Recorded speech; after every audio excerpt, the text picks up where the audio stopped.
Je vais céder la parole à Alice Brouin, qui travaille actuellement, qui commence une thèse, qui est en deuxième année, non, en première année, pardon, en première année de thèse, sur son sujet en fait concerne la Maison de la Culture de Rennes, théâtre et société, les formes de socialisation politique à la Maison de la Culture de Rennes, 1960-1970. Donc, Alice travaille sur les enjeux de la décentralisation et c'est dans ce cadre-là qu'elle vous propose donc une intervention Rennes, terre de théâtre, échange entre pratique amateur et pratique professionnelle, et notamment à partir des effets de la décentralisation sur le territoire rennais et breton. Donc, Alice, je vous passe la parole. J'espère que ça marche. Tout d'abord, je voulais remercier Marion pour avoir coordonné cette journée et puis l'ADEC aussi, avec un immense plaisir pour moi de participer à cette journée puisque j'ai fait un service civique à l'ADEC en 2018. Donc, ça me fait vraiment très plaisir de pouvoir prendre la parole aujourd'hui. Donc cette présentation, elle a pour but de brosser assez rapidement les liens entre les amateurs et les professionnels à Rennes et dans l'Ouest, donc depuis les années 1940 et à travers les différentes collaborations qui ont pu exister. Donc on va être un petit peu à l'inverse de ce qu'on a vu avant avec le clivage entre les amateurs et les professionnels. Là, on va vraiment essayer de voir en quoi ces deux pratiques sont liées. Donc le théâtre, et particulièrement pratiqué en amateur, a toujours eu une place très importante en Bretagne. Donc bien avant les années 1940, la pratique du théâtre en amateur, elle est très répandue au sein, par exemple, des patronages. Donc Rennes est la ville siège de l'évêché. Donc il y a une très forte présence de patronage catholique. Et en parallèle de ces pratiques encadrées par des religieux, se développe aussi un patronage laïque. Donc par exemple avec la création du Cercle Paul Bert à la fin du XIXe siècle. Donc les amateurs vont se structurer au sein de ces réseaux de patronage tout au long du XXe siècle et de façon plus concrète à partir des années 1960 jusqu'à aboutir à la création de l'ADEC en 1970 qui va développer dès lors de très nombreuses actions de formation pour les amateurs encadrées par des professionnels. Donc, théâtre amateur et théâtre professionnel sont liés par un héritage commun et un vécu partagé autour des mutations culturelles qui interviennent depuis l'après-Seconde Guerre mondiale. Donc, on va orienter notre propos autour des bénéfices de cette proximité afin de voir si on peut justifier l'idée d'un enrichissement mutuel. Petit partage d'écran, j'avais oublié. Hop, voilà, normalement ça devrait fonctionner. Voilà. Donc, dans un premier temps, on va se pencher un petit peu sur la professionnalisation des jeunes comédiens de Rennes vers le Centre dramatique de l'Ouest. Ensuite, on analysera les formes de l'accompagnement des amateurs à Rennes. Et dans un dernier temps, on essaiera de voir un petit peu des exemples particuliers de collaborations qui ont pu exister entre amateurs et professionnels. Hop. Donc, la compagnie des jeunes comédiens est fondée à Rennes pendant la Seconde Guerre mondiale, à la fin de l'année 1940. Elle se réunit autour de l'avocat Jean-Louis Bertrand. Et donc, c'est vraiment des personnes de tous âges et de tous horizons qui vont se retrouver au sein de cette compagnie amateur. Donc, en parallèle de ces années du coup 1940, la politique de décentralisation dramatique est impulsée par Jeanne Laurent et voit l'institution du concours des jeunes compagnies, donc à partir de 1946 à Paris. Donc, il y a une partie de ce concours qui est consacrée aux professionnels et une autre partie de ce concours qui est consacrée aux amateurs. Donc, les jeunes comédiens de Rennes, troupe amateur, vont participer 3 années consécutives, donc 1946, 47 et 48, et ils obtiennent le grand prix du concours amateur et 100 000 francs en 1948. Donc ces succès répétés vont alors permettre d'envisager la professionnalisation de la troupe et la création d'un centre dramatique dans l'Ouest. Donc c'est en novembre 1949, dans la continuité du travail entrepris par la troupe amateur, donc soutenue par la municipalité et par Jeanne Laurent, qu'est créé le centre dramatique de l'Ouest. Donc la troupe professionnelle, donc la nouvelle troupe professionnelle, elle se structure alors autour des jeunes comédiens de Rennes qui souhaitent se professionnaliser. Donc on peut citer Guy Parigot, Georges Goubert, Roger Guillot, Hélène Batteux, et avec l'arrivée d'Hubert Gignoux à la direction. Donc la création d'un centre dramatique national se base ici sur le travail de fidélisation d'un public autour de la troupe amateur des jeunes comédiens, donc ce qui a vraiment permis d'amorcer la diffusion d'une pratique théâtrale dans l'Ouest. Donc le premier réseau théâtral, dans l'Ouest se tisse autour des tournées, du Centre dramatique de l'Ouest, donc qui va être quand même la seule troupe professionnelle de Bretagne, jusque dans les années 1970. Donc il va y avoir un rassemblement de différents spectateurs avec différentes origines autour de cette troupe, qui pour beaucoup pratiquent aussi le théâtre en amateur. Donc avec les tournées, il y a de nouveaux répertoires, qui s'ouvrent à ces amateurs, faisant naître de nouvelles envies et de nouvelles orientations théâtrales. Donc, les troupes amateurs de Bretagne, à ce moment-là, n'ont pas beaucoup d'institutions ou d'associations vers lesquelles se tourner pour tout ce qui va concerner les questions, théâtrales, et donc elles vont adresser de très nombreuses lettres, au Centre dramatique de l'Ouest avec des questions diverses, donc pour obtenir un soutien, matériel ou bien des conseils, plus spécifiques, à la mise en scène. Donc c'est le premier accompagnement, on peut dire, un petit peu de la part des professionnels, un accompagnement des amateurs, donc par le prêt, matériel, donc un prêt de rideaux, prêt de costumes, ils vont aussi prêter des projecteurs. Parfois ça va être des locations, mais vraiment, à des tarifs assez avantageux. Et parfois ça va être plus spécifiquement, des échanges de lettres autour, des précisions, de certaines mises en scène, en fonction du type de pièce, du type de répertoire choisi, et cetera. Donc c'est vrai que malgré ce premier accompagnement, on sent qu'il manque, une offre de formation pour les amateurs et des perspectives, de professionnalisation. Donc ça va être à l'occasion, du congrès eucharistique de Rennes en juin 1963, que se retrouvent autour de la pièce, Le Fuyard, donc Roger Guillot, Guy Parégaud, Georges Goupert, Pierre Barras, Denise Bolal ainsi que, Pierre Mercier, et Claude Bessou, donc qui sont tous des membres professionnels, du Centre dramatique de l'Ouest. Il se retrouve avec, Paul Grimaud, Michel Barry et Eugène, Royer, donc qui eux sont issus, du théâtre de patronage, et donc ils participent ensemble à la mise en scène, de cette pièce, et donc ce 1er moment de partage va préfigurer, les nombreux liens qui vont ensuite se tisser, entre les amateurs et les professionnels, en Bretagne, et donc ça va aussi esquisser plus particulièrement, l'élaboration, du comité, départemental, d'Ille-et-Vilaine, du coup, de la FECTAF, donc de la Fédération, catholique du théâtre, d'amateurs, français. Donc c'est, ce qu'on va regarder, à présent. Hop, donc c'est cette, oui, pardon, petit c'est parti où? C'est bon, pardon, désolée, petit problème de partage d'écran. Hem, donc après la Seconde Guerre, mondiale, il y a de très nombreux patronages, à Rennes, donc dans presque chaque quartier, à Jeanne d'Arc, les Cadets de Bretagne, le patronage Saint-Étienne, le patronage Saint-Vincent, et cetera. Donc certains patronages possèdent, une troupe de théâtre, donc parfois de renom. Par exemple, les Cadets de Bretagne, donc la troupe, originelle de Roger Guillot, qui ensuite fera partie donc, du Centre dramatique de l'Ouest.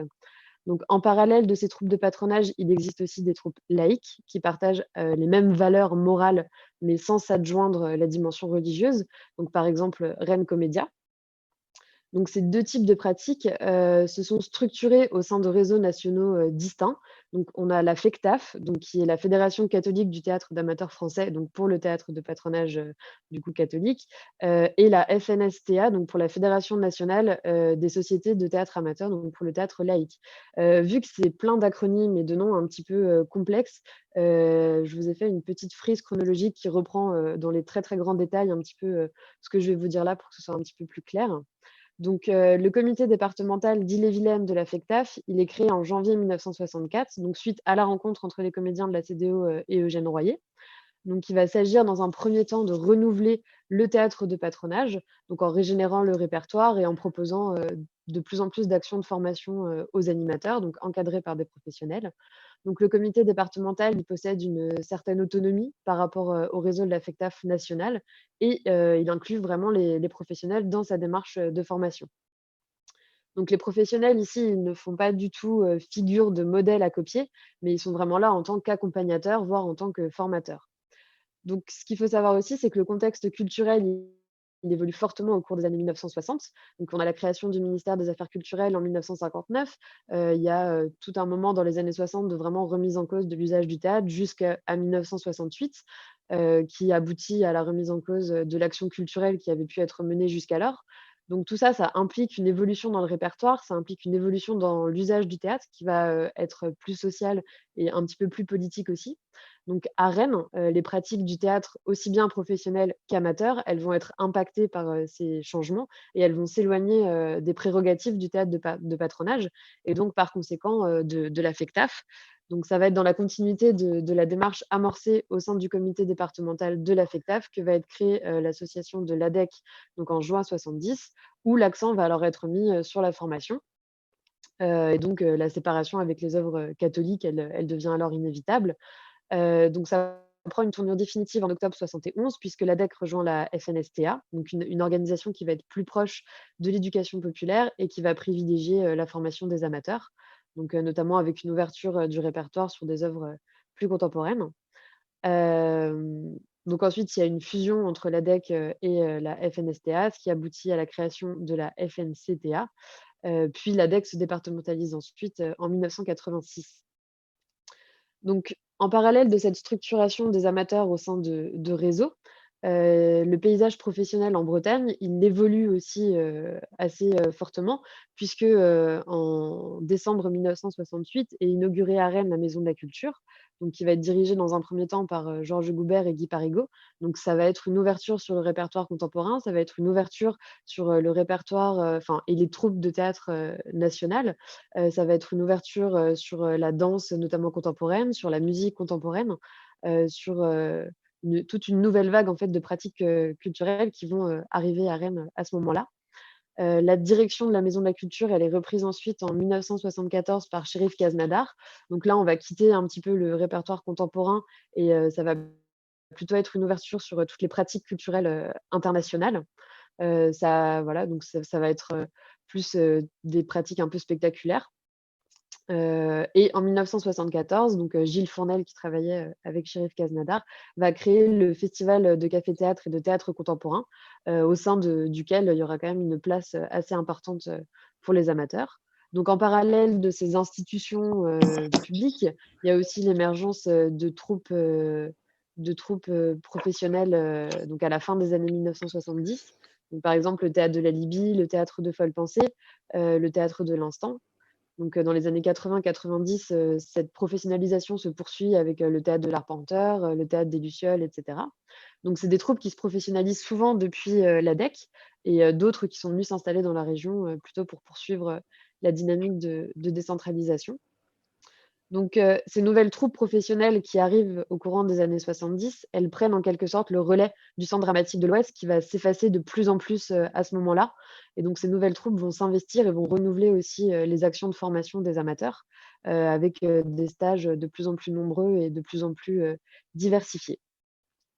Donc hop, on va regarder à présent, pardon, oui, c'est ça. Donc les premiers temps un petit peu de cette collaboration donc, entre 1963 et 1973. Donc la collaboration entre les membres, de la Comédie de l'Ouest et des amateurs, elle va s'amorcer donc dès la constitution, du comité départemental, d'Ille-et-Vilaine. Donc ça, c'est porté notamment, par la proximité de Roger Guillot, avec le théâtre de patronage et le théâtre, amateur. Donc ce sont des personnes telles que Guy Parigot, Georges Goubert, Yann Le Boniec, Claude Bessou, Robert Angebot, et cetera. Donc principalement ces personnes-là qui vont entreprendre, donc des nombreux ateliers de formation et des projets de création, avec les amateurs, de Rennes. Les premiers stages ont lieu, en 1964-1965 et ils vont être renouvelés ensuite, tous les ans. Donc c'est des stages qui vont s'orienter, sur le jeu, sur l'éclairage, sur les costumes et cetera. Ils permettent vraiment d'explorer, à la fois les ouvertures sur de nouveaux répertoires, l'expression corporelle, la diction, donc autant de choses en fait qui permettent aussi de sortir, des carcans du théâtre de patronage et qui ouvrent de nouvelles perspectives, pour les amateurs. Donc c'est des stages qui vont être renouvelés, tous les ans, de façon, assez régulière et qui vont même à un moment se régionaliser. Donc c'est-à-dire que les interventions ne vont plus être uniquement sur Rennes, mais elles vont aussi avoir lieu à Vannes, à Saint-Pierre-Quiberon et cetera. Donc c'est un vrai succès, pour la c'est un vrai succès en tout cas, ces stages-là. Ils vont être divisés aussi en plusieurs degrés de pratique. Donc vraiment le Centre dramatique de l'Ouest et la Maison de la Culture, donc à cette époque-là, sur la décennie, 60 et début des années 70, accompagnent vraiment donc la mutation du comité départemental de la FECTAF vers la future ADEC et donc on peut supposer aussi, et comme me l'a dit Robert Angebot à l'occasion d'un entretien, que si la Maison de la Culture n'avait pas été là, l'ADEC n'aurait pas évolué de la même manière. Donc, au-delà d'un accompagnement au sein des stages, les amateurs ont aussi pu développer leur culture théâtrale, musicale, artistique, par la très riche programmation. Donc c'est vrai qu'à partir de ces années-là, il ne s'agit plus seulement de produire des spectacles, mais il s'agit vraiment, d'accompagner aussi et de diversifier les imaginaires, et en tout ça en encourageant évidemment, les amateurs à s'engager, de plus en plus, vers de nouvelles, innovations, théâtrales et scéniques. Donc ces formations-là, elles sont de plus en plus, diversifiées, à partir de 74, donc au moment où, la direction aussi de la Maison de la Culture, change. On a l'émergence de nouvelles troupes professionnelles aussi, donc ça donne tout cela donne une nouvelle impulsion, à la formation des amateurs. Donc les propositions de formation, elles vont se diversifier, elles vont rejoindre des projets plus personnels, des troupes, et elles vont s'inscrire dans une ligne un petit peu plus politique. Donc c'est vrai qu'au-delà de l'objectif premier qui pourrait être l'initiation et la formation au théâtre, la volonté va aussi être de développer chez les participants, donc chez les amateurs, un certain regard, sur la société à travers, l'usage, du théâtre. Donc dans les années, 1990, on peut noter une nouvelle formule de stage qui va un petit peu révolutionner, la pratique en amateur. Donc ce sont les aventures singulières. Donc il ne va plus s'agir ici de proposer des stages, boîte à outils, mais de vraiment proposer une réflexion à des amateurs sur un plateau avec, une troupe professionnelle et un projet, qui va être propre à cette troupe professionnelle. Donc ça permet des formations très variées, en fonction de chaque troupe et de chaque projet. Donc ces stages, ils permettent, une formation des amateurs d'une part, et d'autre part, ils encouragent aussi et ils, nourrissent la réflexion et les recherches des professionnels qui se retrouvent avec des espaces, d'expérimentation sans limite. Donc c'est des aventures qui vont s'étaler sur des périodes, assez longues, donc qui vont être, condensées, en plusieurs week-ends, puis en temps plus long, pour conclure. Donc ces temps de réflexion et de recherche laissés aux amateurs, ils permettent, d'appréhender différemment le texte et la recherche scénique. C'est des aventures qui vont être à la fois extrêmement enrichissantes pour les amateurs, qui vont découvrir l'univers singulier, de chaque troupe professionnelle, et à la fois pour les professionnels qui pourront, à la suite de ces stages, puiser aussi dans les propositions faites par les amateurs, pour renouveler leurs propres recherches. Donc il y a de très nombreux partenariats qui vont se mettre un petit peu dans cette dynamique, qui vont se mettre en place, dès la fin des années 70 avec des troupes professionnelles de la région et avec, des institutions aussi, locales. Donc, on peut quand même noter qu'il y a un gros moment de creux dans la collaboration, entre la Maison de la Culture et l'ADEC. Donc entre les années 80-90, il ne se passe pas grand-chose, entre ces 2 institutions, et donc c'est vraiment à partir de 1990, au moment où le Théâtre national de Bretagne est créé, donc en lieu et place de la Maison de la Culture de Rennes, et l'arrivée d'Emmanuel de Véricourt, que, les échanges et la mise en place d'un partenariat entre ces 2 structures vont se constituer de façon un petit peu plus, pérenne, avec, des stages organisés à l'ADEC aussi, en fonction des artistes qui vont être accueillis au TNB, et cetera. Hop, donc ensuite, dans une troisième partie qui, je pense, sera beaucoup plus éclairante, que tout ce que j'ai pu dire, auparavant, on va regarder un petit peu comment est-ce que justement, de la formation des amateurs, on a pu passer aussi à une expérience et une mise en pratique, de ces amateurs avec des professionnels.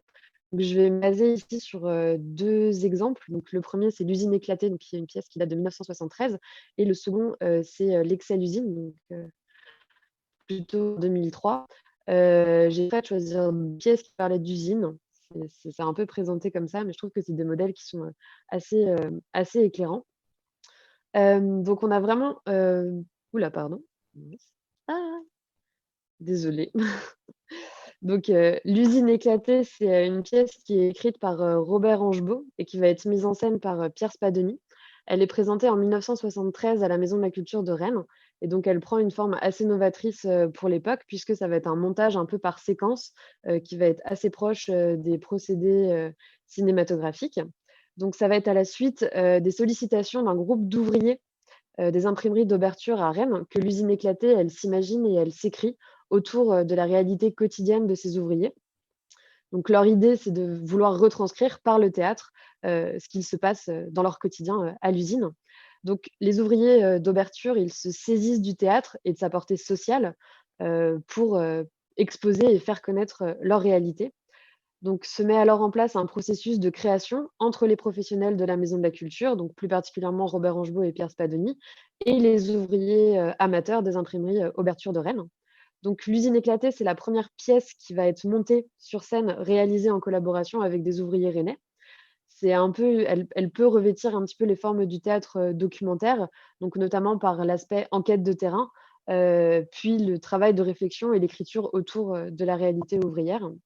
Donc, ce qui se passe quand même avec cette pièce, c'est que vraiment, à la fin, elle se pense uniquement comme une fiction. Donc, elle s'inspire bien de la réalité des ouvriers, mais les personnages sont fictionnels et l'histoire l'est aussi. Donc, cette pièce, elle a aussi une importance puisqu'elle a permis de venir renforcer les nouvelles perspectives de recherche en théâtre qui voient le jour à partir des années 1950 autour des projets réalisés à partir des récits de vie.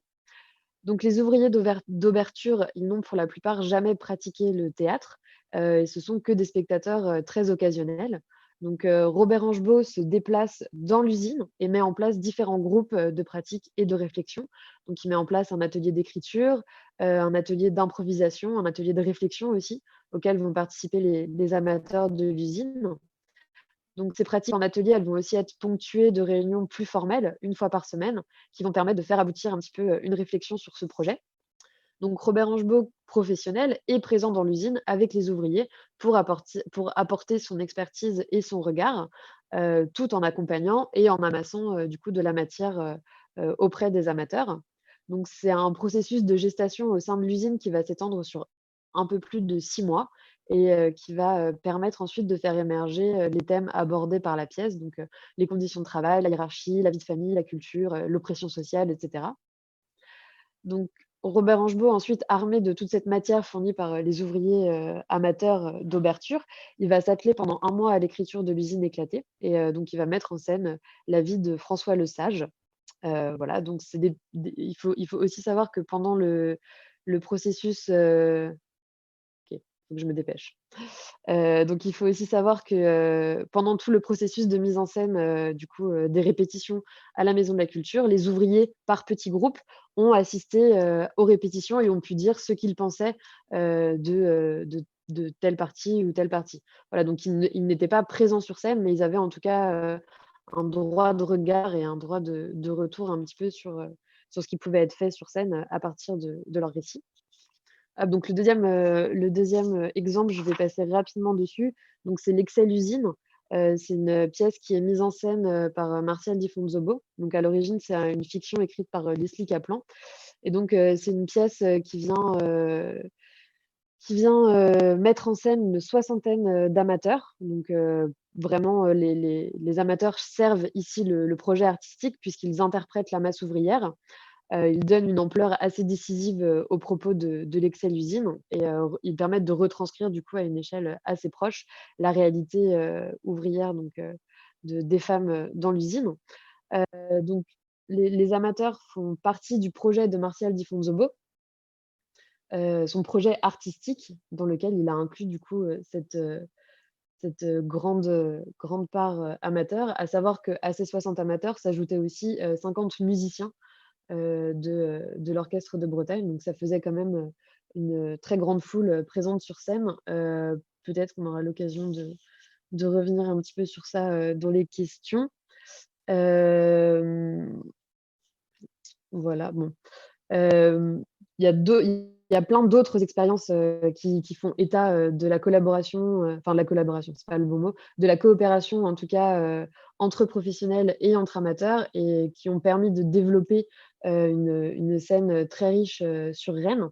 Je voudrais terminer plus ou moins par, l'hommage qui a été rendu, par les amateurs au Centre dramatique de l'Ouest, donc à l'occasion des 50 ans de la compagnie en 1999. Donc cet hommage, il est rendu pendant le 7e festival régional, du théâtre amateur, organisé au centre culturel, Pôle Sud de Chartres de Bretagne. Et donc c'est une rencontre qui va vraiment s'envisager, comme une mise en perspective de l'histoire de l'ADEC et de la troupe professionnelle sur, les 50 années, d'existence de cette troupe, notamment en s'interrogeant, sur l'accompagnement des professionnels, et des amateurs. Donc la présentation, elle se terminait ainsi: «Quel héritage nous laissent-ils, les membres, du centre dramatique? Comment continuer à construire ensemble un dialogue enrichissant pour les uns et pour les autres?» Donc je pense qu'aujourd'hui, on peut faire état quand même, de très nombreux partenariats qui existent encore, entre des troupes, amateurs et des troupes professionnelles, essentiellement, grâce, à l'ADEC. Et je pense qu'on peut aussi dire que cette diversification des formations proposées au fil des années, elle a contribué à vraiment modifier le regard qu'on pouvait avoir, sur les amateurs, puisqu'il y a une vraie reconnaissance, de la démarche, artistique et esthétique des amateurs aujourd'hui, notamment du coup, en leur faisant, une place de plus en plus importante, sur scène, parmi de très nombreux projets, du coup professionnels. Voilà. Donc je vais m'arrêter sur ça. Je suis désolée, j'ai été un petit peu trop longue et trop rapide sur la fin, mais voilà. Merci Alice de votre présentation. C'est vrai que c'est assez intéressant dans votre propos de voir cette évolution entre d'abord le professionnel finalement qui forme et puis ensuite les projets qui sont vraiment des projets de collaboration, et vous avez repris ce terme-là, et donc cette question de l'enrichissement mutuel. Et c'était aussi quelque chose qui nous importait quand on a pensé cette journée, c'était de montrer comment ces liens ne sont pas uniquement des liens qui iraient dans un seul sens, mais que les professionnels aujourd'hui se nourrissent aussi de l'apport, alors que des amateurs viennent, et c'était le cas dans le cadre de ce spectacle Excès d'usine, ou alors ce que des personnes qui ne sont pas amatrices de théâtre, amateurs de théâtre, qui n'ont pas de pratique théâtrale amateur, mais qui viennent en tant qu'elles-mêmes aussi contribuent à des projets artistiques. Donc, j'imagine qu'on pourra y revenir un peu plus tard dans cette distinction aussi, qu'il est important de faire, me semble-t-il, aujourd'hui, dans le répertoire contemporain, entre la présence d'amateurs de théâtre qui ont une pratique amateur et puis la présence de participants seulement qui n'ont pas forcément une pratique de la scène au préalable et qui sont là pour les artistes parce qu'ils viennent quelque part de la société, de la société civile. Donc, ça serait aussi intéressant d'en parler. Je laisse peut-être la parole à Sophie si elle veut relayer des interventions des participants. Oui, alors, c'est pas tout à fait une question, mais c'est un souvenir là, que Raymond Paulet nous laisse à propos de l'Excel-usine. Donc je le lis, mais peut-être que Alice, vous pourrez rebondir, sur ses propos. L'Excel-usine de Leslie Kaplan, un magnifique souvenir de théâtre. L'Excel-usine rassemblait sur le plateau Villars quelques 70 habitants de la ville de Rennes, l'orchestre de Bretagne sous la direction de Stéphane Zanderling et les acteurs des Lucioles. Dans mon souvenir, cette présence des amateurs a posé problème autour de la question justement amateur-professionnel, puisqu'il avait fallu rémunérer ces amateurs participant à une création professionnelle. Alors effectivement, c'est une question qui doit se... Et du coup, c'est très bien que ce soit posé parce que je l'avais inclus, mais je suis passée pas du tout dessus puisque j'avais pas trop le temps.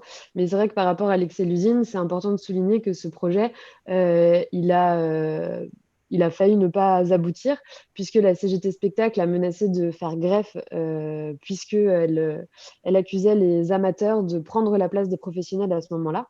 Et donc c'est vrai que ça a posé quand même un conflit qui notamment a permis de faire évoluer ensuite les lois sur l'encadrement des amateurs.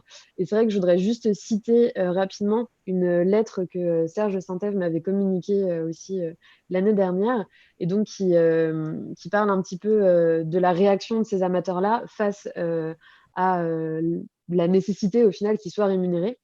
Et donc je cite un bout de cette lettre. Le sens de notre présence dans ce projet, c'est que nous sommes des habitants de la cité, avec notre statut assumé d'amateur, dans un cadre précis et accepté par tous, d'être acteurs d'un événement artistique au cœur de leur ville, pas des professionnels, même occasionnels sous contrat. Donc c'est vrai que c'était vraiment la volonté aussi à ce moment-là de ne pas enfermer les amateurs et les professionnels dans des catégories trop distinctes, puisqu'en fait, il y aurait plus de possibilité à ce moment-là d'avoir un travail basé sur le principe d'amateurisme, donc sans rémunération. Donc tout deviendrait à ce moment-là impossible. Et c'est vrai que cette lettre, c'était vraiment revendiquer en fait la liberté des amateurs de pratiquer le théâtre en amateur et de respecter en fait leur idéal de l'amateurisme, et donc exclure toute forme de rémunération là-dedans. Mais donc oui, ça avait fait un petit peu Oui. polémique à ce moment-là. C'est ce que nous rappelle d'ailleurs Serge Saint-Ève, là, qui est Voilà. avec nous en ce moment. Et qui nous disait, Je tiens les informations de ça. voilà, exactement.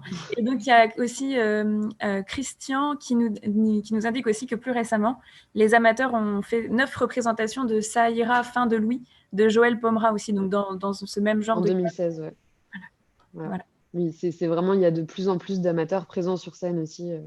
Voilà. Et ce qui est intéressant, c'est que du coup, c'est des spectacles qui tournent aussi sur le territoire français, mais à chaque fois avec des amateurs pris plus ou moins dans chaque ville où les tournées ont lieu. Donc, c'est pas des amateurs qui tournent non plus tout le temps avec la troupe. Donc, il y a un renouvellement aussi des gens qui sont sur scène.